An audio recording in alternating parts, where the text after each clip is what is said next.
بسم الله الرحمن الرحيم الحمد لله رب العالمين صلوات الله وسلم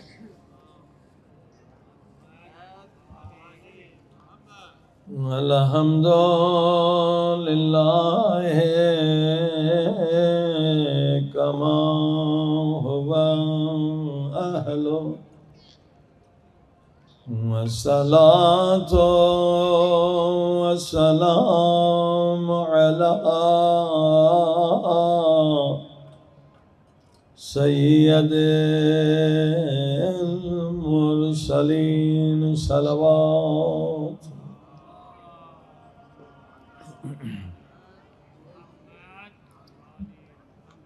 وشفيع المذنبين وخاتم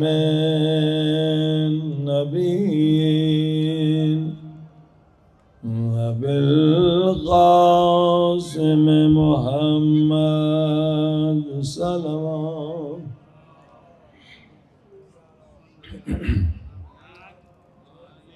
وآله الطيبين الطاهرين المعصومين اما بعد سب مل کے سرکار امام زمانہ علیہ الصلوۃ والسلام کے ظہور کے لیے دعا کریں تاکہ دنیا سے ظلم کا بھی خاتمہ ہو جائے اور ظالمین کا بھی خاتمہ ہو. اللہم کل ولیک حجت ابن الحسن صلواتک علیہ وعلى آبائه في هذه الساعة وفي كل ساعة وليا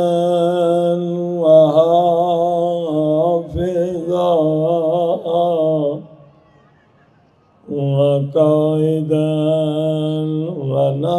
وناصرا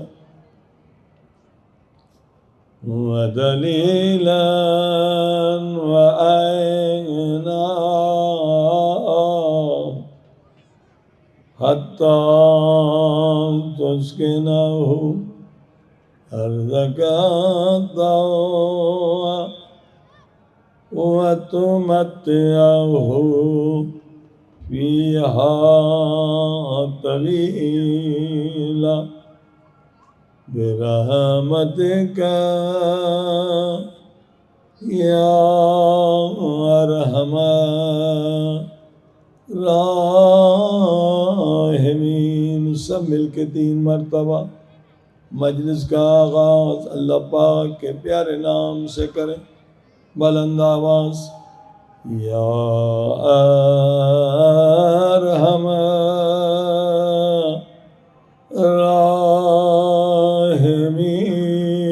الراحمین یا ارحم الراحمین یا ارحم الراحمین بحق حسین ابن علی علیہ السلام. صلوات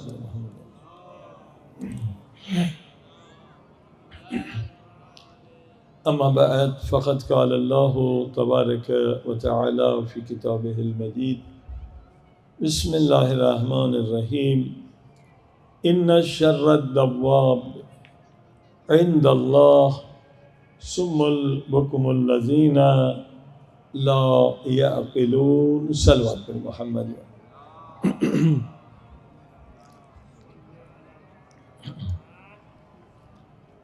والسمعین سورہ انفال کی 22ویں آیے کریمہ پہ گفتگو ہو رہی ہے،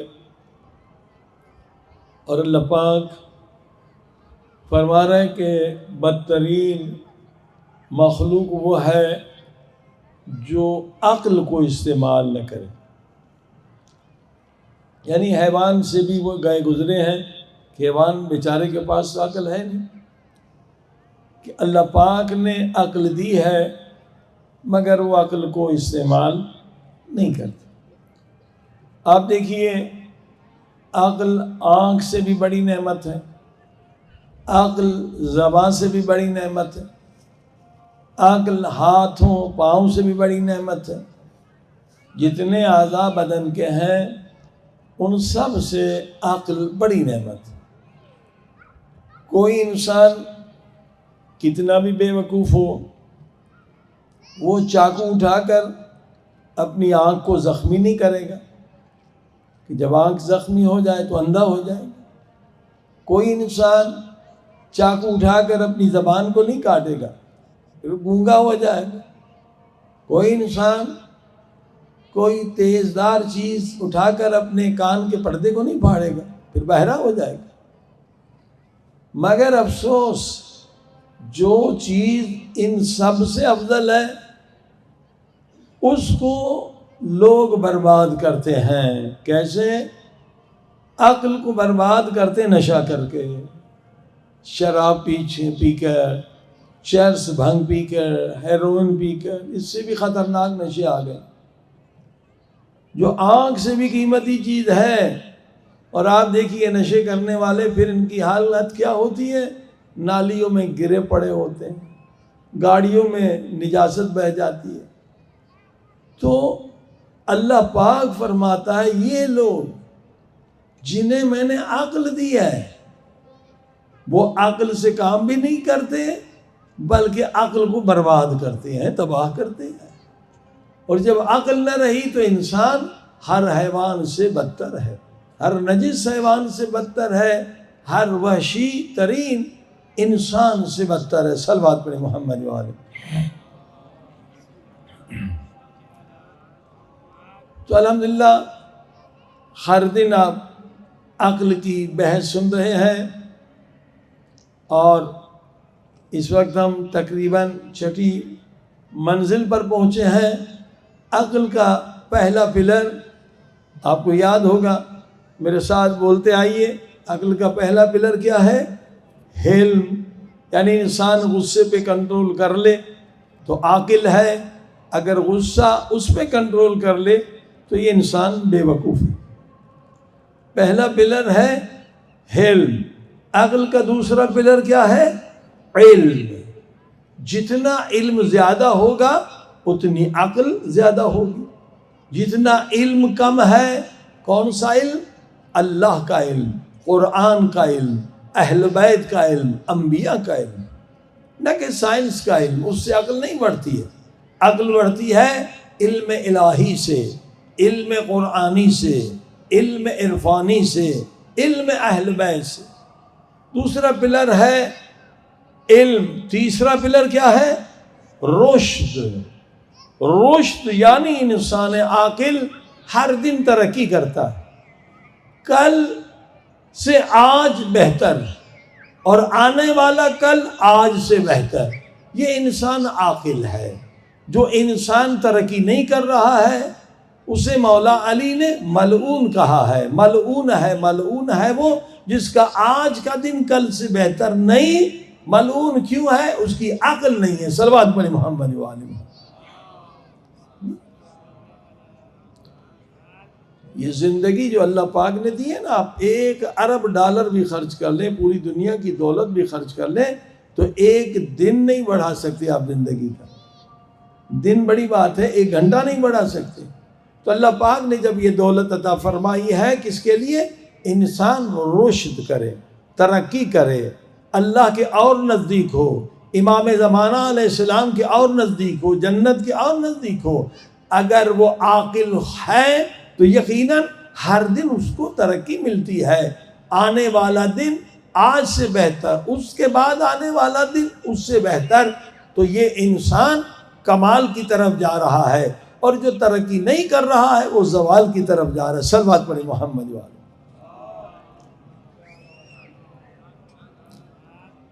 اور رشد کے بعد عقل کا چوتھا پلر کیا ہے؟ عفت۔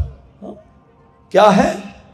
عین فے تے، عفت، یعنی جب عقل کمال پر پہنچ جاتا ہے تو انسان غلیظ گناہوں میں مبتلا نہیں ہوتا، کیونکہ وہ گناہوں کے باطن کو دیکھ لیتا ہے۔ اب بتائیے کوئی عقل مند آدمی ہے جو نالی کا گندا پانی پیے؟ کیوں نہیں پیتا ہے؟ کتنی بھی پیاس ہوگی صبر کرے گا، نالی کا گندا نجس پانی کوئی نہیں پیے گا۔ تو گناہ تو نالی کے گندے پانی سے 1,00,000 مرتبہ زیادہ نجس ہے اگر گناہ کے باطن کو دیکھ لے انسان۔ کیونکہ انسان جب رشد کی منزل پر پہنچتا ہے تو یہ گناہ کی حقیقت کو دیکھ لیتا ہے، اور گناہ کے باطن کو دیکھ لیتا ہے کہ گناہ کا باطن نجس ہے، گناہ کا باطن پلید ہے، گناہ بربادی ہے، گناہ نابودی ہے۔ لہذا وہ انسان کبھی بھی گناہ میں گرتا نہیں، عفت مل جاتی ہے۔ اور یہ عفت عصمت کے معنوں میں ہے۔ وہ اہل بیت جیسا معصوم نہیں ہے، وہ انبیاء جیسا معصوم نہیں بنتا، مگر عفت کے مقام پر جب پہنچ جائے تو اس انسان کی عصمت فرشتوں کی عصمت سے بلند ہے۔ صلوات پڑھیں محمد والے۔ یہ معصوم بن جاتا ہے، عفت اس کا نام ہے۔ عفت، اللہ اکبر، اتنی بڑی چیز ہے کہ انسان انبیاء سے نیچے ہے مگر فرشتوں سے اوپر چلا جاتا ہے۔ جبریل سے اس کی منزل بلند ہو جاتی ہے، میکائیل سے اس کی منزل بلند ہو جاتی ہے۔ یہ مقام عفت ملتا ہے جب یہ چوتھا پلر انسان اپنے وجود کے اندر بنا لیتا ہے۔ اب کل گفتگو ہوئی تھی عفت کے بعد جو پلر ہے وہ ہے کنٹرول، خود پر 100% کنٹرول۔ خود سے مراد کیا؟ یعنی نفس امارہ پر 100% کنٹرول ہونا چاہیے۔ نفس امارہ کون ہے؟ قرآن کریم نے بتایا ان النفس لامارۃ بالسوء الا ما رحم ربی۔ یہ نفس امارہ تمہیں گناہ کی طرف لے جاتا ہے، بے حیائی کی طرف، بے غیرتی کی طرف، غصے کی طرف، حسد کی طرف۔ یہ سارے گناہ جو انسان کرتا ہے نفس امارہ کی وجہ سے اور شیطان کی وجہ سے۔ تو یہ جو کنٹرول ہے یہ عفت کے بعد ہے۔ یہ کون سا کنٹرول ہے؟ کیونکہ آپ نے مولا رضا کی حدیث سنی ہے کہ پہلا درجہ اسلام ہے، اس سے بلند ایمان کا درجہ ہے، ایمان سے بلند تقویٰ کا درجہ ہے، تقویٰ سے بلند یقین کا درجہ ہے۔ تو وہاں ایمان کیا ہے؟ ایمان بھی 7 اعضاء پر کنٹرول کا نام ہے۔ ایمان کیا ہے؟ 7 اعضاء پر کنٹرول کا نام ہے۔ اور یہاں پر یہ جو پلر بتایا جا رہا ہے عفت کے بعد عقل کا، نبی پاک بتلا رہے ہیں یہ بھی کنٹرول ہے۔ تو اس کنٹرول میں اور اس کنٹرول میں کیا فرق ہے؟ صلوات پڑھی محمد و آل محمد۔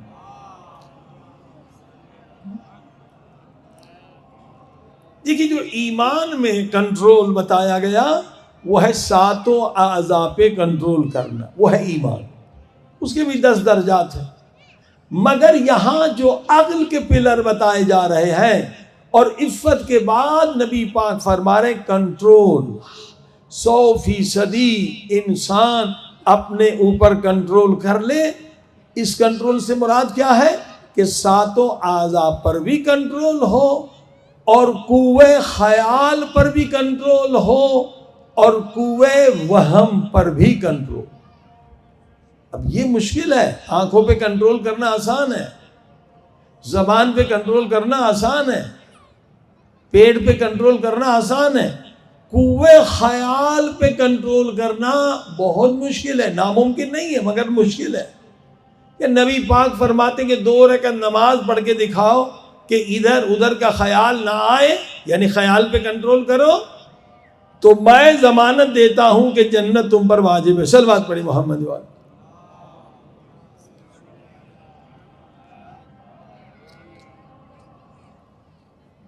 صرف 2 رکعت نماز آپ کوشش کر کے دیکھیے. اولیاء خدا کے علاوہ 2 رکعت نماز کوئی حضور قلب یعنی پوری توجہ اللہ پاک کی طرف وہ نہیں پڑھ سکتا. کئی خیالات آ جاتے ہیں. یہ آسان نہیں ہے. کنٹرول خیال پر اور کنٹرول کس پر؟ وہم پر. قوے وہمیہ پر بھی کنٹرول ہو جائے اور قوے خیال پر بھی اگر کنٹرول ہو جائے تو پھر انسان صاحب کرامت بنتا ہے اور انسان کا شمار اولیاء خدا میں ہو جاتا ہے. صلوات پڑھی محمد والے. انشاءاللہ عرض کروں گا کہ یہ خیال اور وہم پہ کنٹرول کتنی بڑی عبادت ہے، اور اس انسان کی عقل لاکھوں انسانوں سے بلند ہے. مگر جیسے کہ ہر دن ایک سوال کا جواب، ایک اشکال، شبہ، اعتراض کا جواب بھی سنتے ہیں، لہذا وہ مس نہ ہو. آج کا سوال بہت اہم بھی ہے اور شاید بہت ساروں کو یہ سوال پریشان بھی کرتا ہوں. سوال غیر شیعہ کی طرف سے اعتراض شیعوں پر کہ آپ کہتے ہیں کہ اہل بیت کے پاس علم غیب ہے، امام حسین کے پاس علم غیب ہے. بالکل ہمارا عقیدہ ہے کہ اہل بیت کے پاس علم غیب ہے، اور قرآن کی دلیل ہے. فرماتا ہے عالم الغیب خدا ہے، اور خدا علم غیب کو کسی پہ ظاہر نہیں کرتا الا من ارتضی، مگر وہ بندے جو اللہ کے مرتضی بندے ہیں، پسندیدے بندے ہیں، پیارے بندے ہیں، اللہ ان پر علم غیب کو ظاہر کرتا ہے. یہ ہمارا عقیدہ ہے، بس وہابیوں کا عقیدہ نہیں ہے. وہ حتیٰ کہ نبی پاک کو بھی نہیں سمجھتے کہ صاحب علم غیب. قرآن کی بہت ساری آیت، لیکن اعتراض اور ہے. اعتراض یہ کہ جب امام حسین کو علم غیب تھا کہ میں کربلا میں شہید ہو جاؤں گا تو پھر کیوں گئے؟ یہ تو خودکشی ہے. جب امام حسین علیہ السلام کو پتا تھا کہ میں شہید ہو جاؤں گا، میرے بچے مارے جائیں گے، میرے جوان مارے جائیں گے، تو پھر جب امام کو معلوم تھا امام کیوں گئے؟ کیا یہ خودکشی نہیں ہے؟ نہیں ہے. دیکھیے اس کا جواب، 2 جواب عرض کرتا ہوں. پہلا جواب یہ ہے کہ نبی پاک کو پتا تھا کہ یہ منافق ہے. سورہ منافقون نازل ہوا، جبریل نے بتلایا. نبی پاک کو پتا تھا فلاں فلاں فلاں بہت بڑی تعداد تھی، یہ منافق ہے. مگر پھر نبی پاک نے منافقوں کو نکالا کیوں نہیں؟ قرآن کی آیت ہے کہ میرے نبی یہ کلمہ پڑھتے ہیں مگر دل سے نہیں پڑھتے، زبان سے پڑھتے، یہ منافق ہیں. تو جب نبی پاک کو پتا تھا یہ منافق ہے، اللہ بتلا رہا ہے، قرآن میں بتلا رہا ہے، پھر نبی پاک نے انہیں نکالا کیوں نہیں اپنی محفل سے؟ اس لیے کہ اللہ پاک نے نبی پاک کو حکم دیا ہے ظاہر پر عمل کرنے سے. ظاہر تو بڑے مومن تھے، عام مومنوں سے بھی زیادہ عبادت کرتے تھے. اگر نبی پاک ان منافقوں کو نکال دیتے تو پروپیگنڈا کیا ہوتا؟ ارے کوئی مسلمان نہ بنے، کل یہ تہمت لگا کے تمہیں منافق بنا کے ذلیل کر دیں گے، نہ ادھر کے رہو گے نہ ادھر کے رہو گے، کافر بھی تمہیں قبول نہیں کریں گے، مسلمان بھی قبول نہیں کریں گے۔ لہذا اللہ پاک نے حکم دیا نبی کو کہ آپ نے ظاہر پہ عمل کرنا، باطن پہ عمل نہیں کرنا۔ تو امام حسین علیہ السلام کو علم تھا کہ مجھے شہید ہونا ہے، مگر اللہ کا حکم ہے کہ آپ نے ظاہر پہ عمل کرنا ہے، باطن پہ عمل نہیں کرنا۔ اچھا، اگر امام حسین علیہ السلام کو علم تھا کہ میں شہید ہو جاؤں گا علم غیب کے ذریعے سے، تو امام حسین کو یہ بھی علم تھا کہ میری شہادت کے بعد کتنے انقلاب آئیں گے، کتنے کروڑوں انسانوں کو ہدایت ملے گی۔ یہ بھی تو علم تھا نا کہ اگر میں شہید ہو گیا تو اسلام زندہ ہو جائے گا، قیامت تک اسلام کی حفاظت رہے گی، اور اس پاک خون کے ذریعے سے ہزاروں انقلابات آئیں گے اور ہزاروں لاکھوں لوگوں کو ہدایت ملے گی۔ یہ جو اسلامی انقلاب ہے ایران کا، اگر کربلا نہ ہوتا تو یہ انقلاب بھی نہ ہوتا۔ تب آپ نے دیکھا کہ جب مولا حسین دیکھ رہے میں شہید ہو جاؤں گا، مگر میری شہادت سے پوری کائنات کو فیض ملے گا۔ صلوات پڑھے محمد و آل محمد۔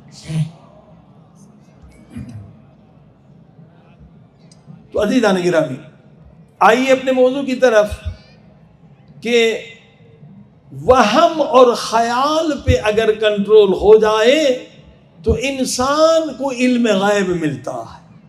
یعنی علم غیب صرف مخصوص نہیں انبیاء کے لیے، مخصوص نہیں اولیاء کے لیے، کوئی انسان بھی عقل کے اس درجے پر پہنچے، تقویٰ کے اس درجے پر پہنچے، مقام یقین پر پہنچے، تو اللہ پاک اسے علم غیب دیتا ہے۔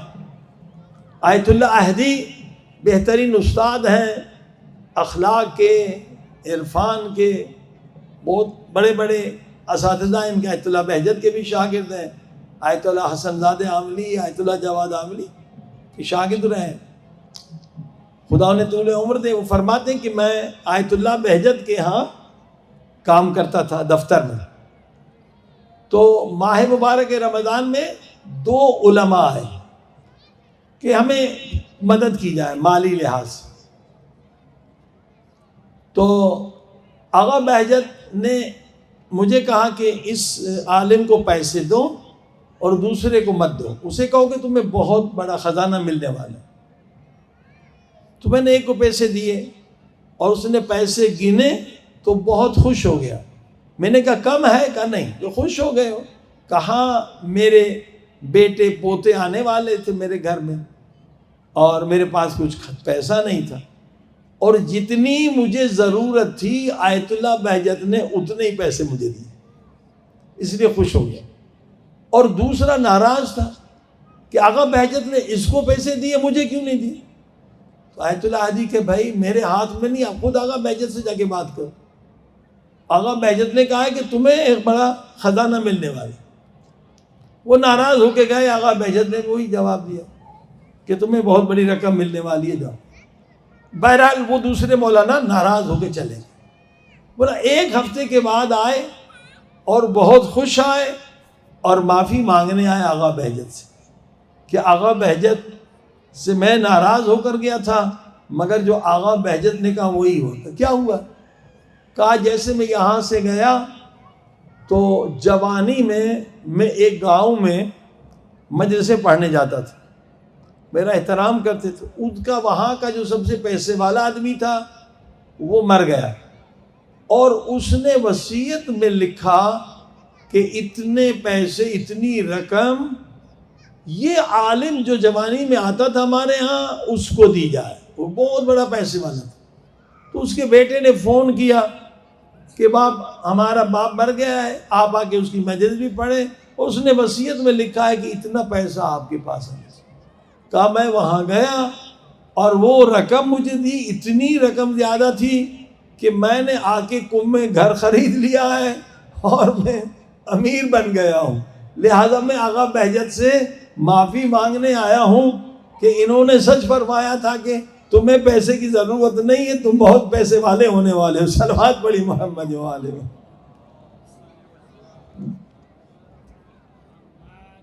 عزیز و آغا بہجت بھی انسان ہے، کوئی امام نہیں ہے، معصوم نہیں ہے. یہ علم غیب انہیں کیسے ملتا ہے؟ علم غیب ملتا ہے خیال کی طہارت کی وجہ سے اور قوے وہمیہ کی طہارت کی وجہ سے. آپ کو بھی مل سکتا ہے جب خیال پاک ہو جائے اور وہم پاک ہو جائے تو آپ کو پروردگار علم غیب عطا فرماتا ہے.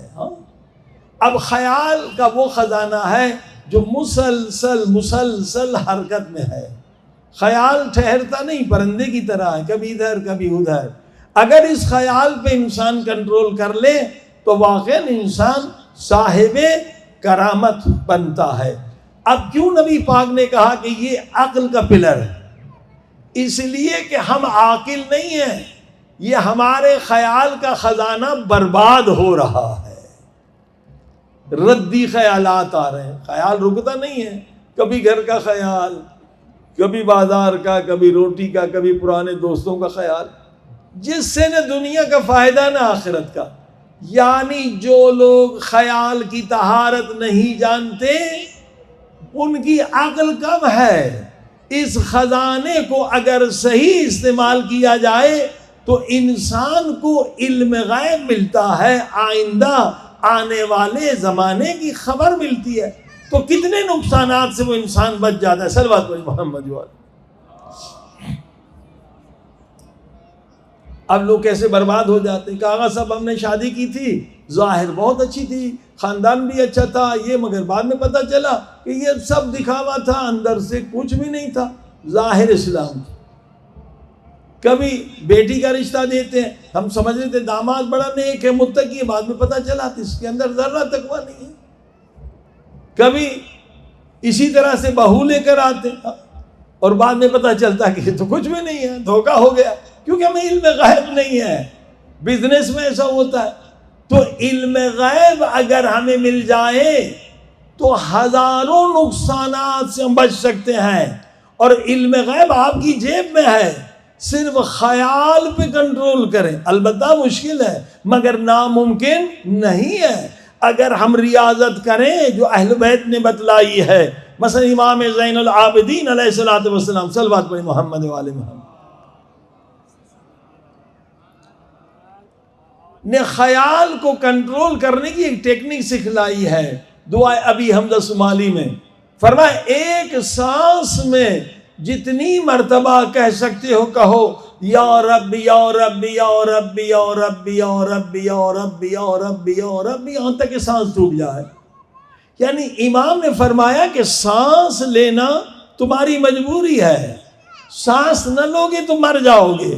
اللہ کے ذکر کو یعنی خیال کے ذریعے سے اللہ کا ذکر کرو اور اس کو اپنے سانسوں کے ساتھ ملا دو تو تمہارا خیال پاک ہو جائے گا. صلوات پڑھی محمد و آل محمد. یہ اہل بیت نے طریقہ بتلایا ہے. سانس، جیسے آپ سانس لیتے ہیں نا، اس کے بغیر زندہ نہیں رہ سکتا. جیسے آپ سانس لیتے ہیں تو سانس جب لے تو کہیں لا الہ، خیال سے، زبان سے نہیں. جیسے کل آیت الکرسی کو کہا دنیا آخرت کی ہر مشکل کا حل ہے کہ آیت الکرسی خیال کے ساتھ پڑھیں. خیال کے ساتھ پڑھنے کا پورے اعضائے بدن پہ اثر ہوگا. اسی طرح سے لا الہ الا اللہ بہترین ذکر ہے، افضل ترین ذکر ہے مگر خیال سے. جب سانس لے تو کہیں لا الہ، جب نکالے تو کہیں الا اللہ. تو ہر لمحہ عبادت میں رہیں. دائم الوضو اور دائم الذکر اگر انسان ہو جائے تو یہ کائنات کا افضل ترین انسان ہے اور امیر ترین انسان ہے اور پاک ترین انسان ہے. صلوات پڑھی محمد والے. پوری دنیا کی دولت سے افضل ہے، حکومت سے افضل ہے. کیوں؟ نبی پاک کی زوجہ فرماتی ہیں آدھی رات کا وقت تھا، میں نے نبی پاک کے رونے کی آواز سنی. نبی پاک رو رو کے ایک دعا مانگ رہے تھے، میری آنکھ کھل گئی، میں نے دیکھا رسول خدا مصلی پر ہے اور سجدے میں ہے، اتنا گریہ کر رہے ہیں کہ زمین بھیگ چکی ہے، بس ایک دعا مانگ رہے ہیں، کیا؟ الہی لا تکلنی الی نفسی طرفت عین ابدا، اے خدا ایک لمحے کے لیے بھی میری توجہ تجھ سے دور نہ ہو، تجھ سے نہ ہٹے، ایک لمحے کے لیے میں تیرے ذکر سے غافل نہ رہوں۔ اللہ اکبر، یہ نبی پاک کی دعا ہے کہ ہر دم اللہ کا ذکر ہو، ہر سانس لوں تو اللہ کا ذکر، سانس نکالوں تو اللہ کا ذکر۔ عزیزان گرامی، اگر یہ دولت مل جائے، ذکر زبانی نہ ہو بلکہ خیال بھی ذکر کرے، یہ اس ذکر کو قرآن نے بیان کیا ہے، وَاذْكُرْ رَبَّكَ فِي نَفْسِكَ، اے انسان ایسے پروردگار کا ذکر کر کہ تیرا نفس بھی ذکر پروردگار کرے۔ اسے ذکر انفسی کہتے ہیں، یعنی تیرے وجود کا ایک ایک ذرہ اللہ کا ذکر کرے، تیرے وجود کا ایک ایک سیل ٹشو اللہ کا ذکر کرے۔ یہ تب ہوتا ہے جب خیال اللہ کا ذاکر بن جائے، اللہ کے ذکر میں مشغول ہو جائے۔ اس کے بعد تمام عرفانی درجات ہیں، اس کے بعد مقام یقین ہے، اس کے بعد علم غیب ہے، اس کے بعد برزخی آنکھ کا کھلنا ہے، اس کے بعد برزخی کانوں کا کھلنا ہے، اور اسی کے بعد امام زمانہ علیہ الصلوۃ والسلام کی زیارت بہت آسان ہے۔ صلوات پر محمد والے۔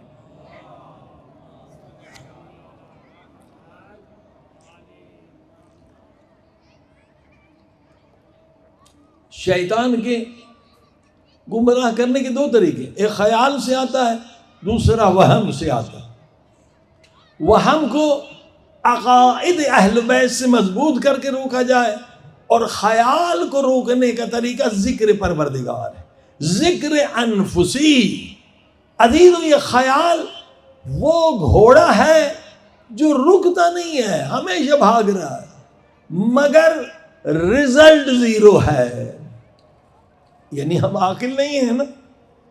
اگر خیال کو صحیح استعمال کریں تو ہمیں علم غیب مل جائے، اگر خیال کو ہم صحیح استعمال کریں ہم برزخی آنکھ سے اپنی قبر دیکھیں، اگر خیال کو صحیح استعمال کریں تو مرے ہوئے والدین کو دیکھیں وہ کس حال میں ہیں۔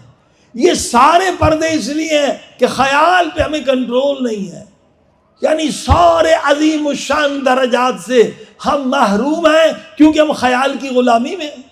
ہم 2 رکعت نماز نہیں پڑھ سکتے کہ خیال پہ کنٹرول رہے۔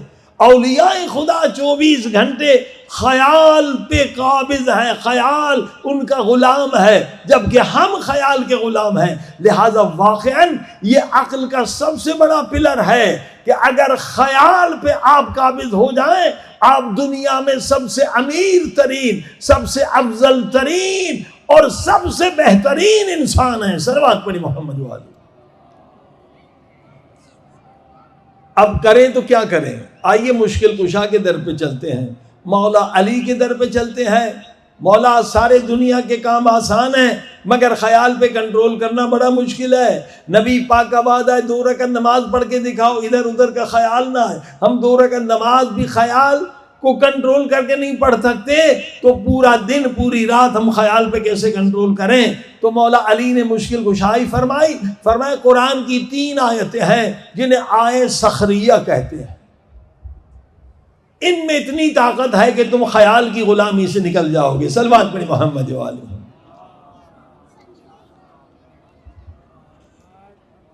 کیونکہ موضوع ساتھ چل رہا ہے عقل کے کہ تمام نفسیاتی اور سائیکولوجیکلی بیماریوں کا تعلق بھی خیال ہے۔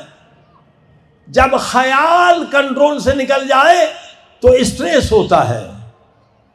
مثلا آپ کسی محفل میں چلے گئے، آپ کی بے عزتی ہوگی، کسی نے گالی دے دی، کسی نے برا بھلا کہہ دیا، تو آپ پوری رات سو نہیں سکیں گے، خیال پہ کنٹرول نہیں ہے۔ نہ خیال کو چینج کر سکتے ہیں نہ کنٹرول کر سکتے ہیں۔ میری بے عزتی ہوگی، میری بے عزتی ہوگی، اس سے بلڈ پریشر ہائی ہوتا چلا جائے گا، نہیں معلوم شوگر بڑھ جائے گی، کیا کچھ ہو جائے گا۔ کیونکہ ہم غلام ہیں خیال کے، خیال پہ کنٹرول نہیں ہے۔ اولیاء خدا کا خیال پہ کنٹرول ہے۔ تو مولا علی نے بتلایا 3 آیتیں قرآن کریم کی 70 مرتبہ اگر ان کی تلاوت کریں تو آپ خیال کی غلامی سے آزاد ہو جائیں گے اور آپ اپنے خیال کے خود مالک ہو جائیں گے۔ سبحان اللہ، یہ کوئی چھوٹی بات نہیں ہے۔ مولا علی نے عظیم الشان نسخہ بتلا دیا۔ عزیزو، جتنے اولیاء خدا ہیں وہ خیال کی طہارت کی وجہ سے۔ آیت اللہ نخودگی وہ ہستی ہے، مشہد میں جائیں تو ان کی زیارت ضرور کیجیے۔ البتہ ان کی قبر خواتین کی سائڈ میں ہے، لوگ اوپر سے فاتحہ پڑھتے ہیں کہ امام خمینی کے بیٹے فرماتے ہیں کہ بابا ہمارے امام خمینی ہم حرم سے مولا علی رضا علیہ السلام کی زیارت کر کے نکل رہے تھے، سامنے آقا نخودی بیٹھے تھے، تو آقا خمینی نے کہا یہ ولی خدا ہے، چلیے ان سے فیض لیں۔ اور امام خمینی گئے اور فرمایا کہ اس وقت طالب علم کی حالت بہت بری ہے، مالی لحاظ، اقتصادی لحاظ۔ ہم نے سنا ہے کہ آپ کے پاس علم ہے کہ آپ لوہے کو سونا بنا سکتے ہیں، تو اگر یہ علم چند طلباء کو سکھا دیں تو مدرسے میں جو لوگ ہیں بیچارے کچھ پیسے نہ ہونے کی وجہ سے شادی نہیں کر سکتے، گھر نہیں لے سکتے، آپ کے پاس اگر یہ علم۔ تو آقا نخودی نے فرمایا کہ آقا خمینی اگر میں ایک پورے پہاڑ کو سونا بنا دوں تو کیا آپ اس کی حفاظت کر سکتے ہیں؟ خمینی کا ممکن نہیں ہے۔ تو کہا ایک ایسا ذکر آپ کو بتاتا ہوں کہ یہ طلباء کو بتائیں کہ وہ سونے بنانے سے بھی بڑا ہے۔ وہ کیا ہے؟ فرمایا کبھی کوئی طالب علم فقیر نہیں رہے گا، ہر نماز کے بعد آیت الکرسی پڑھیں، صلوات پڑھیں، اور 3 مرتبہ سورہ قل هو اللہ احد پڑھیں۔ یہ آپ بھی عمل کر کے دیکھیں۔ اور اس کے بعد سورہ طلاق کی 2 آیتیں ہیں، من یتق اللہ یجعل له مخرجا ویرزقه من حیث لا یحتسب من یتوکل علی اللہ فهو حسبہ ان اللہ بالغ امرہ قد جعل له لكل شیء قدرا۔ پوری بھی نہیں ہے یہ 2 آیتیں، من یتق اللہ سے شروع ہوتی ہے، قدرہ تک پڑھیں 3 مرتبہ، پھر صلوات پڑھیں۔ انشاءاللہ کوئی بھی طالب علم فقیر محتاج نہیں رہے۔ یہ ذکر ایک دوست کو بتلایا گیا، ان بیچاروں کی 2 بیویاں تھیں، خرچہ زیادہ تھا، پاکستان میں تھے، کہنے لگے آقا صاحب 30 سال پہلے کی بات ہے، کہیں مجھے افریقہ بھیج دیں، اگر 20,000 روپے کی بھی نوکری ہو جائے تو میرے قرضے اتر جائیں گے۔ الحمدللہ انہیں یہ ذکر مل گیا، وہ 20,000 روپے کی نوکری ڈھونڈ رہے تھے، اس ذکر کے طفیل میں اس وقت $20,000 کما رہے ہیں۔ صلوات پڑھی محمد محمد۔ قرآن میں طاقت ہے، البتہ ساتوں اعضاء انسان کے پاک رہیں۔ اور اسی طرح سے سورہ واقعہ ہے، وہ بھی اگر اس کا ختمہ نکالیں تو یہ جو مہنگائی کا زمانہ ہے یہ ضرور عوام کو آپ علماء بتائیں، یہ بھی آزمایا ہوا نسخہ ہے، سورہ واقعہ کا ختمہ 3 گنا آپ کی انکم بڑھ جائے گی۔ شرائط وہی ہے، لا یمسہ الا المطہرون، ظاہر باطن انسان کا پاک ہونا چاہیے، 7 اعضاء گناہ نہ کریں۔ آزمایا ہوا عمل ہے، 3 گنا انکم بڑھ جائے گی۔ ختمہ نکالیں سورہ واقعہ کا، ہر دن 3 مرتبہ پڑھیں سونے سے پہلے، شب جمعہ تھرسڈے نائٹ کو 8 مرتبہ، 40 دن یہ عمل کریں، اس کے بعد صرف 1 مرتبہ پڑھیں۔ آپ یہ عمل کر کے دیکھیے، جس نے بھی کیا اللہ نے اس کا رزق بڑھا دیا۔ تیسرا عمل نماز توبہ ہے۔ نماز توبہ زبردست عمل ہے، دنیا آخرت کے لیے۔ ایک طالب علم ایک چھوٹے سے تہ خانے میں یہاں رہتا تھا، بچوں کے ساتھ سب نے مل کے عمل کیا، الحمدللہ اللہ پاک نے ایک گھر اسے یہاں دیا، دوسرا مشہد میں، تیسرا ہندوستان میں۔ نماز توبہ کے طفیل، یہ نماز توبہ زبردست ہے۔ سورہ الحمد قل هو اللہ کے بعد 15 مرتبہ کھڑے ہو کے استغفر اللہ ربی واتوب الیہ، پھر ہر عمل کے بعد پڑھیں استغفر اللہ ربی واتوب الیہ۔ مثلا رکوع کا ذکر ہے استغفر اللہ ربی واتوب 10 مرتبہ، کھڑے ہو جائیں سمع اللہ لمن حمدہ 10 مرتبہ استغفر اللہ ربی واتوب الیہ۔ سجدے کا ذکر ہے 10 مرتبہ، سجدے سے سر اٹھائیں 10 مرتبہ استغفر اللہ ربی واتوب الیہ۔ یہ زبردست نماز ہے. الحمدللہ اہل بیت نے سارے طریقے بتلائے ہیں. اور نماز جعفر طیار بھی اسی طرح سے. بچے کی شادی نہیں ہو رہی ہے، نماز جعفر طیار 40 دن میں جواب ملتا ہے. قرضہ نہیں اتر رہا ہے، 40 دن میں جواب ملتا ہے. بیماری ختم نہیں ہو رہی ہے، 40 دن میں جواب ملتا ہے. نماز جعفر طیار یہ اہل بیت کے تحفے ہیں. صلوات پڑھی محمد و آل محمد.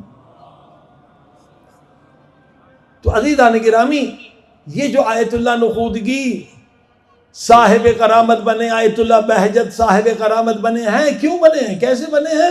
خیال کی طہارت کی وجہ سے.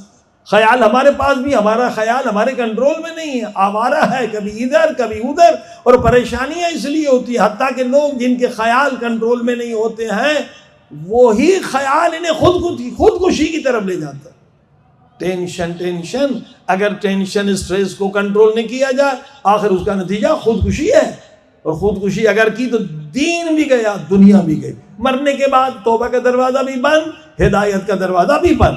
لہذا خیال پہ کنٹرول اگر کر لیا، سب سے زیادہ آپ سکون سے رہیں گے. یہ جو قرآن نے فرمایا ان اولیاء اللہ لا خوف علیہم، جو اللہ کے اولیاء ہیں وہ ڈرتے نہیں ہیں. ڈرتے ہم ہیں کہ خیال ہمارا آوارہ ہے، ہمارے کنٹرول میں نہیں ہے. اور کبھی حزن نہیں ہے، کبھی پریشانی نہیں ہے، کبھی ٹینشن نہیں ہے، کیونکہ ان کا خیال پاک ہے. وہ ہمیشہ خدا کے ذکر میں مشغول ہے. صلوات پڑھی محمد و آل محمد. ساری کرامت کی کنجی خیال کی طہارت ہے. آیت اللہ نخودگی کی کرامتیں بہت مشہور ہیں، بہت مشہور ہیں. فرمایا کہ ایک طالب علم نے کہا کہ ہمارے مدرسے میں آئے. ایک طالب علم بیمار تھا، 2 مہینے سے بخار نہیں اتر رہا تھا. بخار نہ اترے تو انسان کی کیا حال ہو، 2 مہینے سے مرنے کے قریب تھے. پرنسپل جانتا تھا کہ ولی خدا ہے. کہا صاحب یہ بچہ مرنے والا ہے. ڈاکٹروں نے بھی پوری کوشش کر دی، بخار نہیں اتر رہا ہے. بخار نہ اترے خون انسان کا ختم ہو جاتا ہے. آیت النخودگی آئے نہیں معلوم، سورہ الحمد پڑھا، کیا پڑھا، سورہ الحمد پڑھا ہے، کوئی اور سورہ. اور اس کے بعد کہا کہ بیٹے اب زندگی بھر بخار تمہارے پاس نہیں آئے گا. یہ ہے کرامت. وہ طالب علم کہتا ہے کہ اس واقعے کو 40 سال گزر گئے ہیں، ابھی تک مجھے بخار نہیں ہوا ہے. صلوات پڑھی محمد والی. یہ کیا ہے؟ کوئی ولی خدا ہے، کوئی نبی نہیں ہے، امام نہیں ہے. آج بھی ایسی ہستیاں موجود ہیں مگر غائب رہتی ہیں، چھپی ہوئی رہتی ہیں. خیال کی طہارت، کیونکہ ہماری عقل ناقص ہے، ہمارے خیال آوارہ ہیں، ہمارے خیال ہمارے کنٹرول میں نہیں ہیں. اولیاء خدا عاقل ہیں، انہوں نے خیال کے گھوڑے پر اللہ کے اذکار کو بٹھایا ہوا ہے. کبھی لا الہ الا اللہ پڑھتے ہیں، کبھی استغفر اللہ پڑھتے ہیں، کبھی یا رحمان یا رحیم پڑھتے ہیں، کبھی یا ارحم الراحمین پڑھتے ہیں، کبھی یا اکرم الاکرمین پڑھتے ہیں. ایک لمحے کے لیے وہ خدا کے ذکر سے غافل نہیں رہتے. وہی حقیقی عقل مند ہیں. صلوات پڑھی محمد وآلہ. یہ عقل کا پلر ہے. نبی پاک فرما رہے عفت کے بعد جو سب سے بڑا عقل کا پلر ہے، خیال پہ کنٹرول کرو. خیال انہیں خدا علم غیب دیتا ہے کہ ایک لمحے کے لیے اللہ کے ذکر سے غافل نہیں رہتے. اسی طرح سے آیت اللہ نخودگی کا بہت ساری کرامات ہیں. ان کی کتاب بھی زبردست ہے. ان کی نشانی از بے نشانی، ہم اگر ترجمہ ہو جائے اردو میں تو زبردست کتاب. تو شاہ کے زمانے میں بس ڈرائیوروں کو حکم تھا کہ یہ مولانا حضرات جو عمامہ پہنتے ہیں نا، راستے میں کسی جگہ بھی ہو تو ان کو مت اٹھائیے. بس مقصد تھا کہ تبلیغ میں رکاوٹ ہو. یہ جاتے ہیں تبلیغ کرنے گاؤں گاؤں، تو علماء جو ہے وہ بغیر عمامے کے جاتے تھے. عمامے کے ساتھ بس ڈرائیورز کو منع تھا کہ یہ رمضان میں محرم میں تبلیغ پہ جاتے ہیں، ان کو مت اٹھا. آیت اللہ نخودگی ایک دوسرے عالم کے ساتھ کسی گاؤں میں تبلیغ کرنے گئے، تو بس ڈرائیور مومن تھا، اس نے روک دی گاڑی. تو آقا نے دعا کی کہ اللہ تمہیں رزق میں برکت دے. تو وہ ڈرائیور کہتا ہے کہ برکت یہ ہوئی کہ 1 مہینہ ہو گیا بغیر پیٹرول کے بس چل رہی تھی، جبکہ میں ہر 1-2 دن پیٹرول ڈالتا تھا۔ میں سمجھ گئی یہ آقا کی دعا کا اثر ہے، مگر غلطی یہ ہوگی کہ میں نے ڈھکنا جا کے کھولا۔ ڈھکنا اگر لوگ کھولتا تو نہیں معلوم کتنے مہینے یہ برکت کا سلسلہ جاری رہتا۔ تو کہا میں آغا صاحب کا عاشق بن گیا۔ تو آغا نخودگی مر گئے، تو جب بھی مشہد آتا تھا تو ان کی قبر پہ سورہ الحمد ضرور پڑھتا تھا۔ تو ایک دن آغا نخودگی کا خواب میں آئے، کہا اے مومن شکریہ تیرا، جب بھی تو آتا ہے میری قبر پہ سورہ الحمد پڑھتا ہے، مگر سورہ یاسین کیوں نہیں پڑھتا؟ میں نے کہا صاحب میں ان پڑھ ہوں، وہ تو نماز کی خاطر میں نے سورہ الحمد یاد کر لیا، مجھے سورہ یاسین نہیں آتا۔ کہا اب جب تم اٹھو گے تو تمہیں سورہ یاسین یاد ہو جائے گا۔ وہ کہتے میں ان پڑھ انسان، جب اٹھا تو پورا سورہ یاسین مجھے یاد ہو گیا۔ صلوات پڑھ دے محمد وآل محمد۔ یہ ہمارے زمانے کے لوگ ہیں، اور میں نے عرض کیا کہ ایسے لوگ اب بھی موجود ہیں، اولیاء خدا۔ یہ جرمنی کا واقعہ ہے، فرینکفرٹ سے ایک مولانا لوگوں نے بتایا کہ ہم جا رہے تھے، مولانا کو مجلس میں لے جانا تھا، کیا نام لوں تو وہ ناراض ہو جائیں، یہیں کم میں رہتے ہیں۔ تو آغا صاحب نے کہا کیونکہ میں مجلس پہ پڑھنے جا رہا ہوں، مجھے وہاں سے ہدیہ بھی ملے گا، تو پیٹرول کے پیسے میں ڈالوں گا۔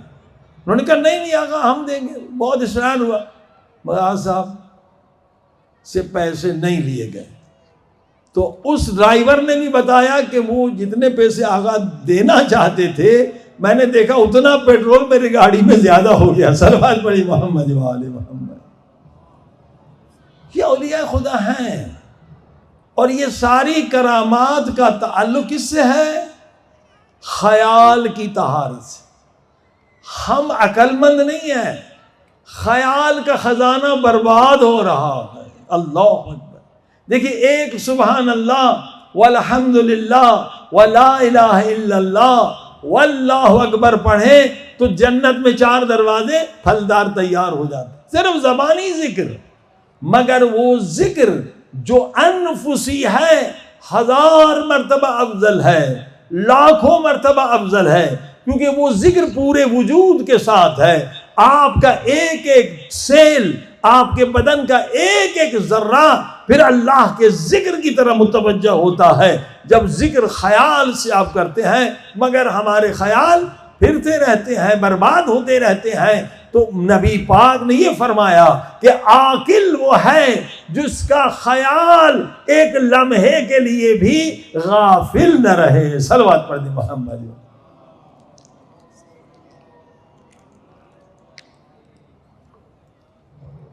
الحمدللہ، خدا سے دعا مانگے کہ خدا ہمیں دائم الذکر بنا۔ یہ سب سے بڑی دعا ہے، نبی پاک کی دعا ہے، ایک لمحے کے لیے ہم غافل نہ رہیں، اللہ کے ذکر سے غافل نہ رہیں، کیونکہ گناہ انسان اسی وقت کرتا ہے جب خود کو خدا کے حضور میں نہیں سمجھتا، خود کو خدا کی دربار میں نہیں سمجھتا۔ جب انسان غافل ہوتا ہے تو گناہ کرتا ہے۔ لہٰذا یہ مقام بہت بلند ہے، یہ وہی عصمت کا مقام ہے۔ جب ہمیشہ ہم ذکر میں رہیں گے تو گناہ کر نہیں سکتے۔ ہاں زبانی ذکر ممکن ہے پھر ہم گناہ میں مبتلا ہو جائیں کہ زبانی ذکر ہم کر رہے ہیں مگر خیال کہیں بازار میں گھوم رہا ہے، لیکن جب ذکر ہم خیال سے کریں گے اس کے بعد ہم گناہ سے پاک ہو جاتے ہیں۔ اور باقی رہا قوہ وہمیہ، اس قوہ وہمیہ کو پاک کرنے کے لیے عقائد ہمارے درست ہونے چاہیے جو محمد و آل محمد نے بتلائے ہیں، تو انشاءاللہ اس سے بھی ہم پاک کر دیں گے۔ صلوات پڑھیں محمد و آل۔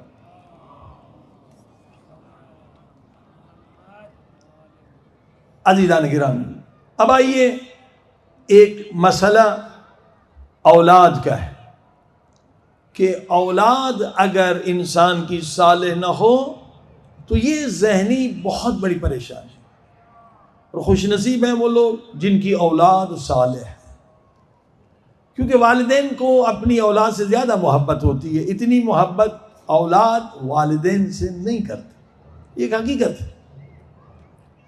بحث علم علت و معلول کی، کیونکہ آپ علت ہیں، وہ معلول ہیں. علت ہمیشہ معلول سے زیادہ محبت کرتی ہے. ماں باپ کی محبت زیادہ ہوتی ہے، بچوں کی پھر اپنے بچوں سے محبت ہوتی ہے. اس زمانے میں ایک بہت بڑا تھریٹ ہے، ایک بہت بڑا خطرہ ہے کہ بچوں کی تربیت کیسے کی جائے. اس کی وجہ سے والدین بہت بہت پریشان ہیں کہ بچوں کے لیے کہ حتیٰ کہ ایران میں آپ دیکھیں اتنے شہداء دینے کے بعد یہ کتنی بد حجابی ہے. اس کو کیسے روکا جائے؟ عزیزان گرامی، اس میں کئی مسئلے ہیں.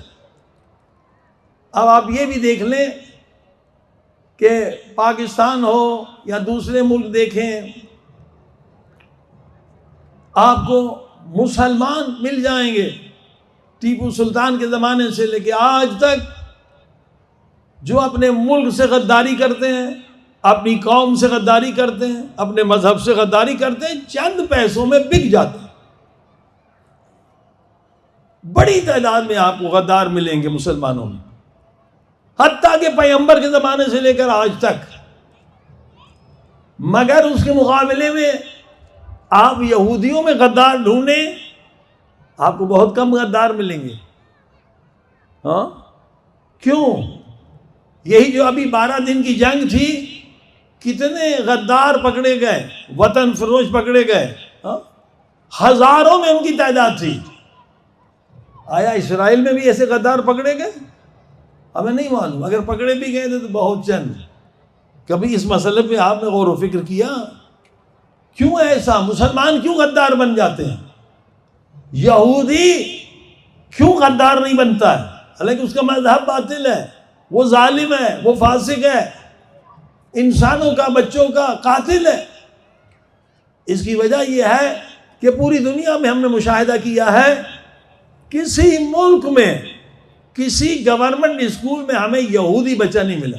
کینیڈا ہو، امریکہ ہو، یورپ ہو، افریقہ ہو، مسلمان بچے ایسے پھرتے رہتے ہیں ہر اسکول میں. یہودی بچہ ہم نے نہیں دیکھا کہ گورنمنٹ کے اسکول میں جائے. کسی ملک میں شاید آپ ہو تو مجھے بتائیں، ہم نے نہیں دیکھا. لوگوں سے پوچھ، ان کے اپنے اسکول ہوتے ہیں اور ان اسکولوں میں ان کی ایسی تربیت کرتے ہیں. چاہے امریکہ میں ہو، وہ کہتے ہیں پہلے میں یہودی ہوں پھر امریکی. 1984 میں ہم امام جمعہ تھے لندن میں، نارتھ لندن میں، مسجد کھوجوں کی تھی. وہاں پر نماز جمعہ کے بعد ایک مومن آئے، ایک پرس دکھایا، ایک لڑکی کا 13 برس کی یہودی لڑکی تھی. 13 بھی نہیں بلکہ اس سے بھی کم، 9 برس کی تھی میرے خیال میں. تو اس کے پرس گر گیا تھا. اس نے آ کے مجھے دکھایا کہ آغا صاحب یہ دیکھو 9 برس کی یہ بچی ہے 1984 عیسوی میں، اور یہ ہر مہینے 10 پاؤنڈ اپنا جو جیب خرچی ملتی ہے اسے وہ اسرائیل بھیجتی ہے. 10 پاؤنڈ اس زمانے کے، یعنی آج کے 100 پاؤنڈ. ایک بچی 9 برس. ایک ایسا شیعہ میں نے دنیا میں بچہ نہیں دیکھا جو جیب خرچی سے مثلا ایران کو ڈونیشن دے. یہودی بچی. یہ اسکول کا اثر ہے، ان کے اپنے اسکول ہیں. ہمارے مسلمان فکر نہیں کرتے ہیں، معصوم بچوں کو کافروں کے، یہودیوں کے، عیسائیوں کے، ہندوؤں کے، جس کے بھی اسکول میں بھیج دیتے. یہودی کبھی اپنا بچہ دوسرے کے حوالے نہیں کرتا. اور یہ ہمیں کرنا چاہیے کہ بچے کا ذہن کاغذ کی طرح ہے، پاک ہوتا ہے. چاہے اس پہ اللہ لکھے تو اللہ کرتا رہے گا، شیطان لکھے تو شیطان کرتا رہے گا. ہم معصوم بچوں کو، حتیٰ کہ ہمیں پتہ بھی نہیں ہوتا کہ استاد کون ہے. ممکن ہے استاد شمر صفت ہو. کوئی ماں باپ تحقیق نہیں کرتے اسکول کے بچے سارے اساتذہ مومن ہیں، متقی نہیں. ممکن ہے کہ استاد یزید صفت ہو، شرابی ہو، منافق ہو، ضد انقلاب. ہم کوئی فکر نہیں کرتے، بھیج دیتے ہیں. مگر یہودی حتیٰ کہ حمل سے کام شروع کرتے ہیں. ماں کو کہتے ہیں فلسفہ پڑھو، میتھس زیادہ پڑھو تاکہ بچہ ذہین بنے. یہ ہمیں کرنا چاہیے، وہ کام دشمن کرتا ہے. صلوات پڑھ دیں محمد و آل محمد. لہٰذا میں نے پہلے بھی عرض کیا تھا، الحمدللہ جو ہمارے علماء یہاں فارغ التحصیل ہیں وہ آگے بڑھیں، محنت کریں اور کورسز بنائیں، اور اتنے اچھے کورسز انشاءاللہ بنا سکتے ہیں آپ جو آکسفورڈ کیمبرج سے بھی بہتر. جیسے میں نے مثال دیا تھا وہ ترکی کے گلوم کا، کیوں نہیں بنا سکتے آپ؟ اس سے بہتر بنا سکتے ہیں، اور اس پر کچھ لوگوں نے کام بھی کیا ہے.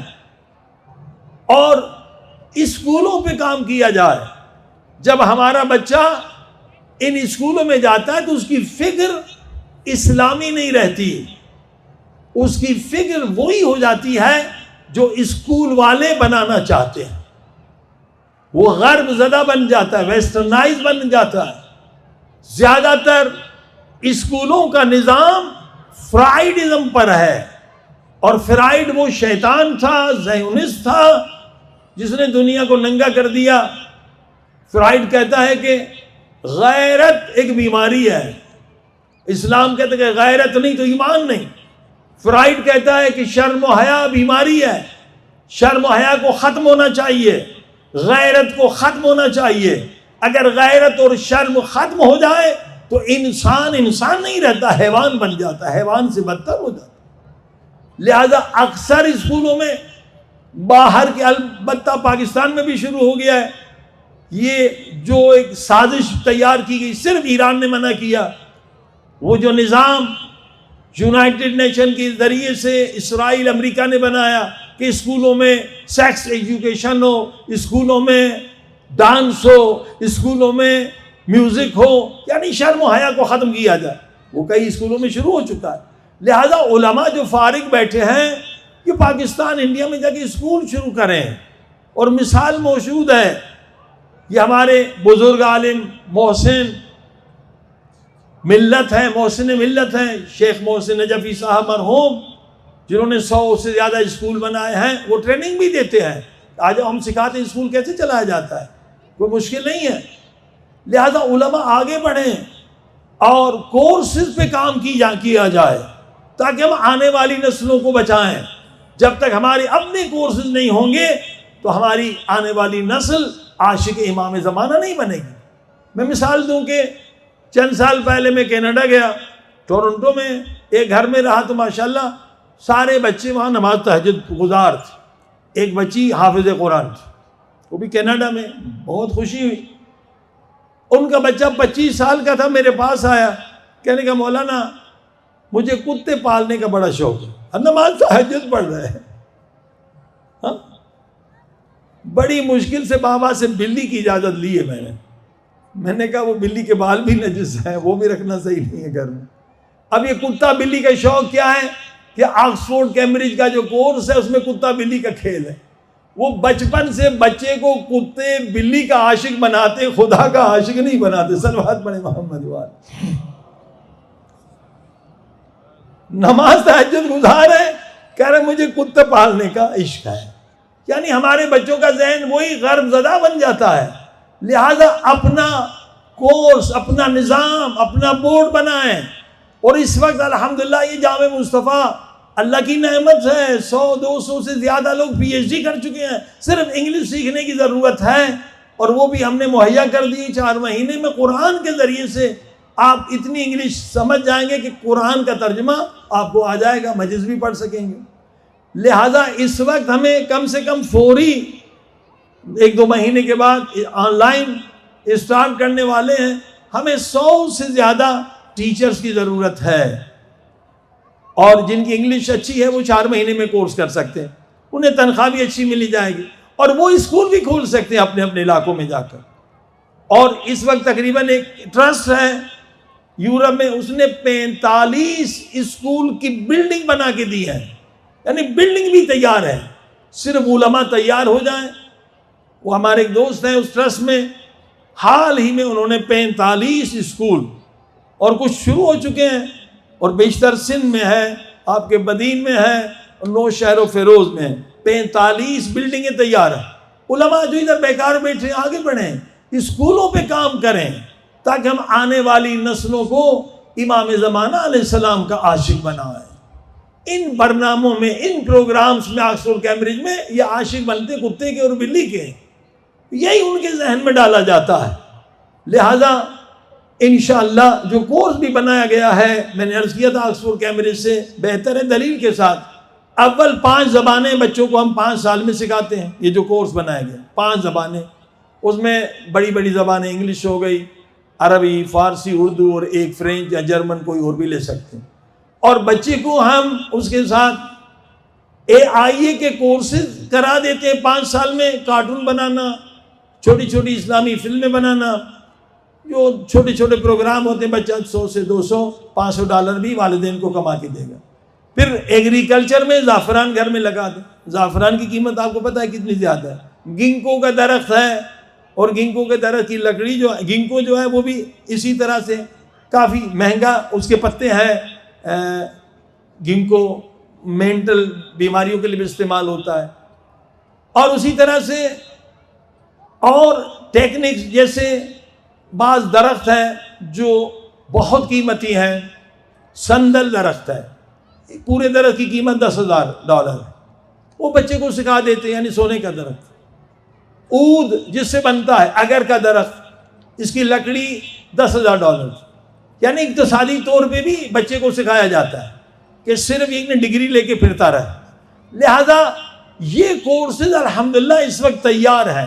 اور 8ویں جماعت میں بچہ جب پہنچتا ہے تو اس کا ترجمہ قرآن کا مارکیٹ میں آ جاتا ہے. لہذا علماء جو بیٹھے ہیں، ڈگریاں بھی لے کے بیٹھے ہیں، یہ ہمت کریں، ایک نیٹ ورک بنائیں تاکہ پاکستان میں، انڈیا میں، افریقہ میں، پورے دنیا میں اہل بیت کے اس کورس کو متعارف کرایا جائے، اور اس سے لوگ فائدہ لیں اور بچوں کی تربیت کریں. اور اس میں پیسہ بھی ہے، اس میں اقتصاد بھی ہے. میں نے کہا شیخ محسن مرحوم نے $50,000 سے شروع کیا تھا، اس وقت ان کا بجٹ کروڑوں میں ہے. اس میں یہ نہیں ہے کہ مدرسہ ہے جس میں صرف خرچہ ہوتا ہے، اسکول ہے، فیس آتی ہے اور اس سے انکم ہوتی ہے. صلوات پڑھی محمد و آل محمد.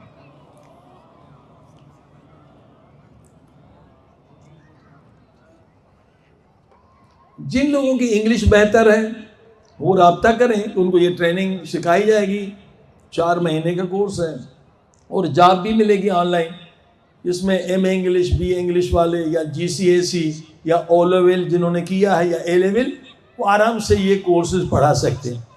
آن لائن ان کو اسٹوڈنٹ بھی دیے جائیں گے. ہمارا ایک ای میل پہلے بھی دیا تھا، آپ نوٹ کر لیں، یا عباس 786، اسپیل وہی ہے YAABBAS، یا عباس 786 @gmail.com. لوگوں نے کہا ہے کہ ہمیں وہ 30,000 کتابیں دیں. 30,000 کتابوں کا جو حجم ہے وہ 40 گیگ ہے، وہ بھیج نہیں سکتے. البتہ ہر رات لوگ آتے ہیں، جو مدرسے کا ایڈریس دیا ہے، آپ ہارڈ لے کر آئیں. وہ 30,000 کتابیں HTML میں آپ لے سکتے ہیں. وہ عربی میں بھی ہیں، فارسی میں بھی ہیں، اردو میں بھی ہیں، اور فرینچ، بہت ساری زبانوں میں ہیں. تو اس 30,000 کتابیں خزانہ ہے، وہ آپ کو مفت میں ملے گا. اس کو ترجمہ بھی کر کے آپ اس سے بھی کما سکتے ہیں، اس کو وائس بک بھی بنا سکتے ہیں، اس کی ٹریننگز بھی دیں گے. یہ خود ایک اقتصادی پروگرام ہے کہ آپ کے پاس ایک خزانہ آ گیا 30,000 کتابوں کا. اور ان 30,000 کتابوں سے آپ خود کتنی کتابیں بنا سکتے ہیں. جیسے میں نے بتایا تھا کہ AIA کے ذریعے سے آپ 5 منٹ میں مجلس تیار کر سکتے ہیں اسی 30,000 کتابوں سے. مثلا آپ اس کو ٹاپک دے دیں تقویٰ پائٹی، وہ AIA 5 منٹ میں آپ کو آدھے گھنٹے 1 گھنٹے کی تقریر بنا کے دے گا. اس کے بہت سارے فوائد ہیں، انشاءاللہ اس سے فیضیاب ہو جائیں. صلوات پڑھی محمد و آل محمد. جو ایڈریس ہر روز بتا رہے ہیں کہ خیابان انقلاب 17 اور کوچہ چہاردہ، اور سامنے بلاک 94 مدرسہ ثقلین میں لوگ آ رہے ہیں. الحمدللہ یہ کتابیں لے کے جا رہے ہیں. صلوات پڑھی محمد و آل محمد. آئیے خدا کی بارگاہ میں چلیں، انشاءاللہ اللہ پاک ہمیں توفیق دے بی بی معصومہ کے صدقے میں. ایک تو 7 اعضاء کو زندگی میں ہم طاہر بنائیں، پاکیزہ بنائیں، اور خیال کی طہارت بھی حاصل کریں. صلوات پڑھی محمد و آل. اور جو اس کے میں اقتصادی پروگرام بتائے جاتے ہیں انشاءاللہ ان پر بھی خدا سننے والوں کو، پڑھنے والوں کو عمل کی توفیق عطا فرمائے. مل کے صلوات. اللہم صل علی محمد و آل محمد وعجل فرجهم مل کے سلوات اللہم صلی علی محمد وآل محمد وعجل فرجهم بلند آواز سے پڑھیں اللہم صلی علی محمد وآل محمد وعجل فرجهم 10 مرتبہ یا غفارو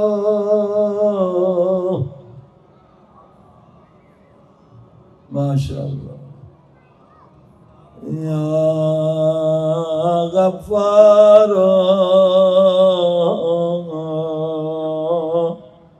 یا غفار یا غفارو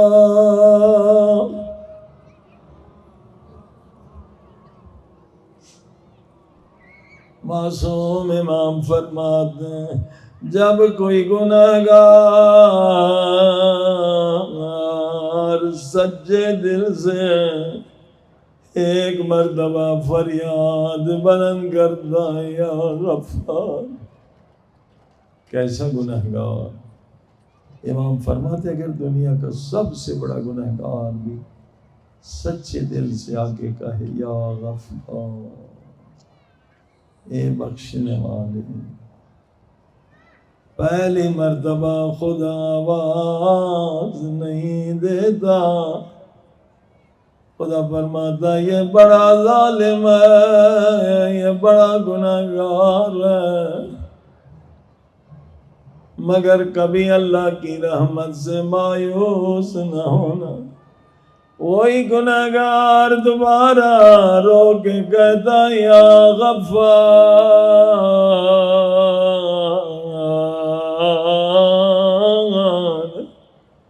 اگر گناہ زیادہ ہے دوسری بار بھی خدا لبیک نہیں کہتا مگر تیسری مرتبہ جب وہ تڑپ کے کہتا ہے یا غفار خدا کی آواز آتی ہے فرشتو اگر میں اسے جواب نہ دوں پھر کون جواب دے گا اس کا میرے سوا کوئی اور مالک تو نہیں ہے اسے جواب دو میں نے اس کے گناہ بخش دیے اسی طرح سے خدا کی رحمت میں امید رکھ کے فریاد بلند کریں یا غفارو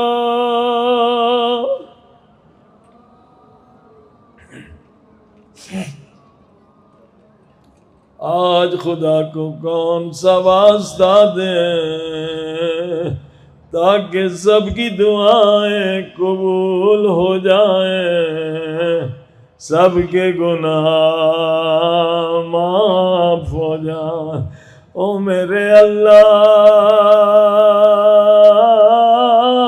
تجھے واسطہ اس لہرے کا دلوں کو لے جائیے کرب و بلا او میرے اللہ تجھے واسطہ اس لہدے کا جب مولا حسین نے گھوڑے سے اتر کے او دو کٹے ہوئے بازو اٹھائے بازوؤں کو چوم کے فرمایا ہائے بہن زینب میری کمر ٹوٹ گئی.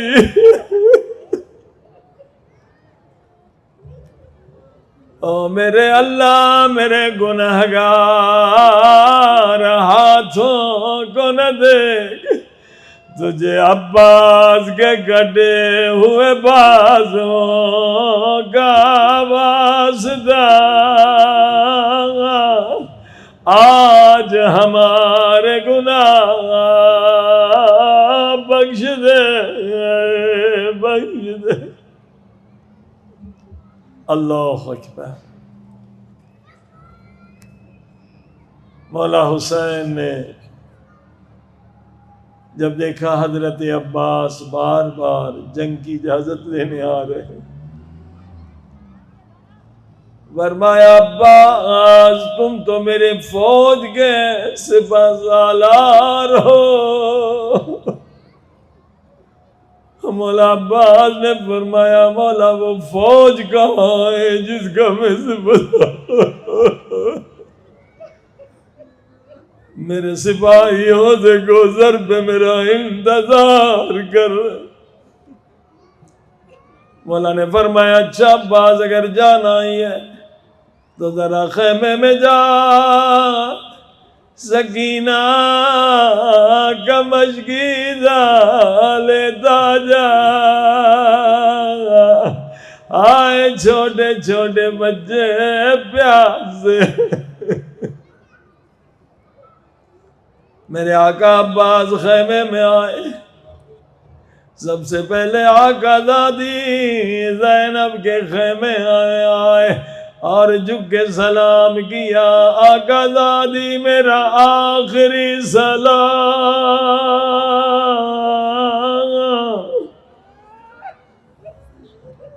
میری آقا زادی زینب کے آنکھوں میں آنسو آ گئے ہوں گے. فرمایا عباس میں تجھے روکتی نہیں، مگر بیٹھ جا میری ایک بات سنتا جا. حضرت عباس ادب سے بیٹھ گئے. میری آقا زادی بی بی زینب فرمانے لگی سن عباس، ایک دن میں کوفے میں تھی، بابا علی مسجد سے واپس آئے مگر زاروں قطار رو رہے تھے، اور کبھی میرے ہاتھوں کو چوم کے روتے تھے اور کبھی میرے سر کے بوسے دے کے روتے تھے. میں نے بابا سے پوچھا بابا رونے کا کیا سبب ہے؟ بابا نے رو کے فرمایا بیٹا زینب یہی کوفہ ہوگا، تیرے ہاتھوں میں رسیاں بنائی.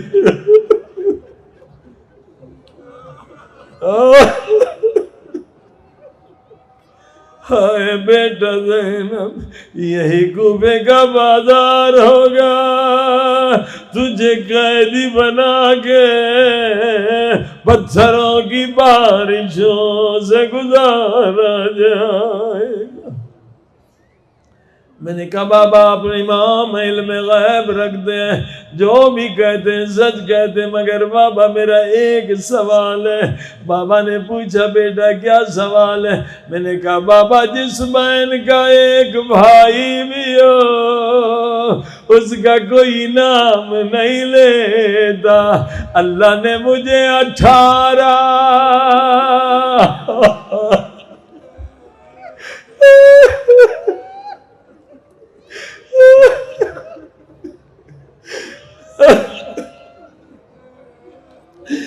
اللہ نے مجھے 18 بھائی عطا کیے ہیں. اللہ نے مجھے حسین جیسا بھائی عطا کیا.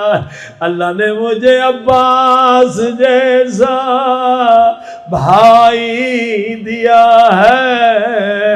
بابا کی آنکھوں میں آنسو آ گئے. فرمایا زینب نہ حسین رہے گا نہ عباس، تو قیدی بن کے گھومے میں آئے گی.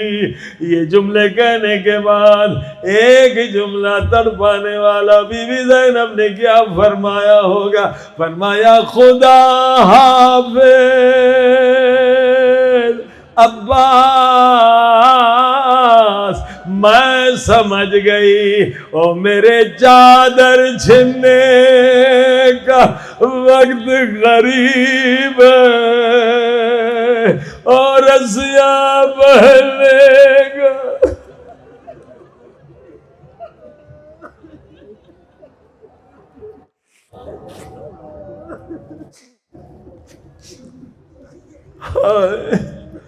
میرے آقا عباس کے کاندھے پہ سکینہ نے مشکیزہ رکھا. میرے آقا عباس میدان کی طرف بڑھے، حملہ کیا، فوج گھبرا گئی، بھاگ گئی، کچھ مارے گئے. عباس کا قبضہ نہر فرات پہ ہوا. میرے آقا عباس نے چلو میں پانی لیا. جب آپ پانی لیتے ہیں تو آپ کو اپنی تصویر نظر آتی ہے، مگر جب عباس نے پانی کو دیکھا، کیا دیکھا؟ اپنی تصویر نظر نہیں آئی، سکینہ کا روتا ہوا چہرہ نظر آیا. پانی پھینک دیا. اسی وفا پہ دنیا حیران ہے. 3 دن کے پیاسے نے قطرہ پانی نہیں پیا. مشکیزہ کو بھرا، گھوڑے پہ سوار ہوئے، ظالموں نے کا پانی خیمے میں نہ جانے پائے. ہائے چاروں طرف حملے ہوئے. میرے آقا عباس کا ایک بازو شہید. میں قربان جاؤں عباس کی شجاعت پہ. عباس نے 2 مشکیزہ دوسرے بازو میں اٹھایا. سب نے، ہزاروں نے مل کے بازو پہ حملہ کیا. عباس نے مشکیزہ کو دانتوں سے سنبھالا. اب عباس کے ہونٹ ہلے، دعا کی، او میرے اللہ مجھے اپنی جان کی کوئی فکر، بس یہ پانی حسین کے یتیموں تک پہنچ جائے. ابھی دعا ختم ہوئی، ایک تیر آ کے مشکیزہ میں لگا. ہائے پانی بہہ گیا. اب عباس نے دوسری دعا مانگی، اے میرے اللہ تو اپنی مصلحت کو جانتا ہے. اگر میری پہلی دعا قبول نہیں ہوئی، اب میری دوسری دعا قبول کر لے. اگر پانی خیمے میں نہ گیا، اب عباس کی لاش بھی خیمے میں نہ جا.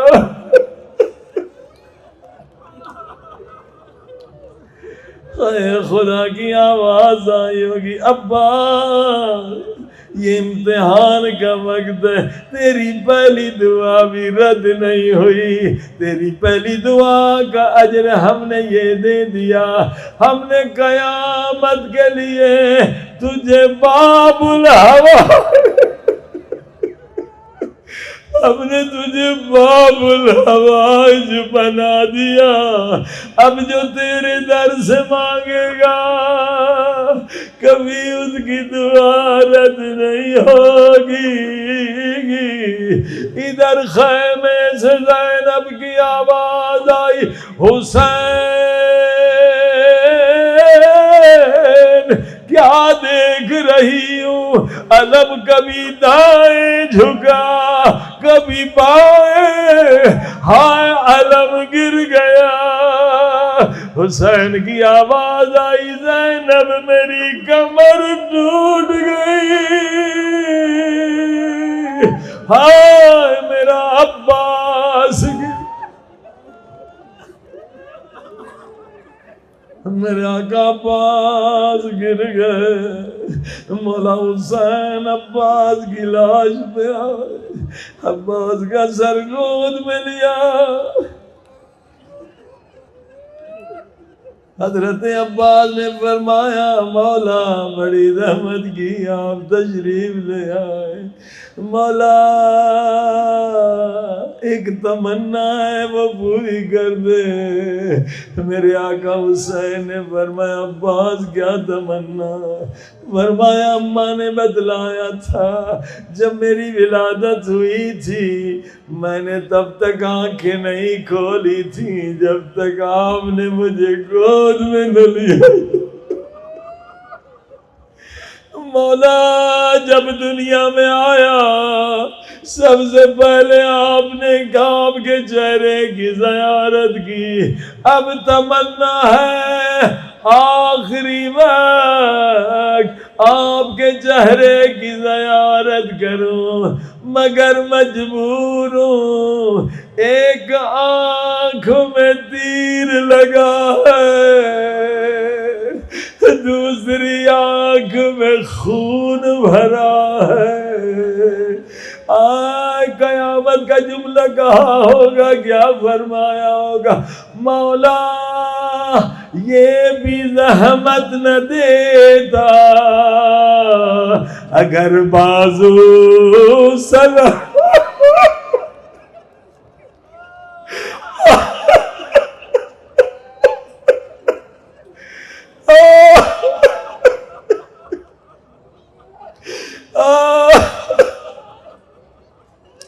قربان جاؤں عباس کے ادب پہ، مولا یہ بھی زحمت نہ دیتا اگر بازو سلامت ہوتے۔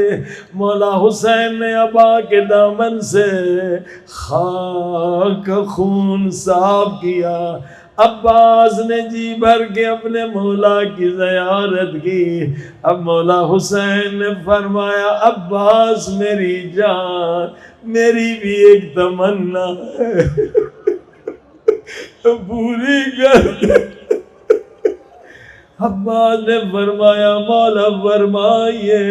مولا حسین نے فرمایا عباس تیری پوری زندگی گزر گئی، کبھی بھائی کہہ کے نہیں پکارا، کبھی مولا کہا، کبھی آقا کہا، کبھی امام زمانہ کہا، آج بھائی کہہ کے مجھے سینے سے لگا دے۔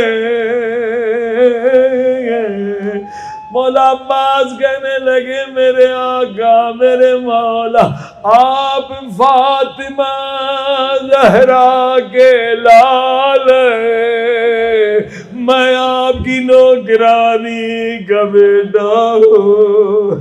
مولا عباس نے جب یہ جملہ کہا مولا حسین نے فرمایا عباس اب امام کی حیثیت سے حکم دے رہا ہوں، مجھے بھائی کہہ کے سینے سے لگا۔ اب جو حکم کا نام سنا عباس کی لاش تڑپی، مدینے کی طرف منہ کیا، اماں مجھے معاف کرنا، تجھ سے وعدہ کیا تھا مرتے مر جاؤں گا، کبھی بھائی کر کے نہیں پکاروں گا، اماں مجھے معاف کر دے، امام کا حکم ہے، عباس مجبور ہے، عجب نہیں غبار اٹھا ہو ایک کالے برقعے میں بی آئی ہو، عباس کا سر گود میں دیا، عباس مجھے پہچانو میں فاطمہ زہرا ہوں۔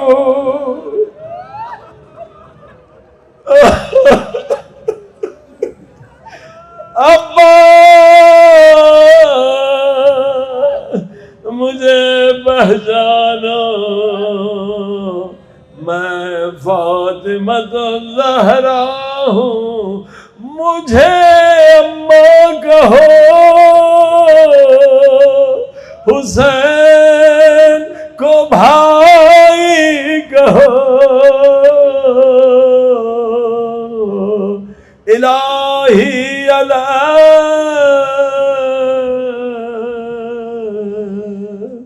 خدا جس پورے مجمع میں جو لوگ آئے سب کے گناہ بخش دے بے حق عباس ابن علی، سب کو کربلا کی زیارت نصیب کر دے، سب کو حضرت عباس کے روضے کی زیارت نصیب کر دے۔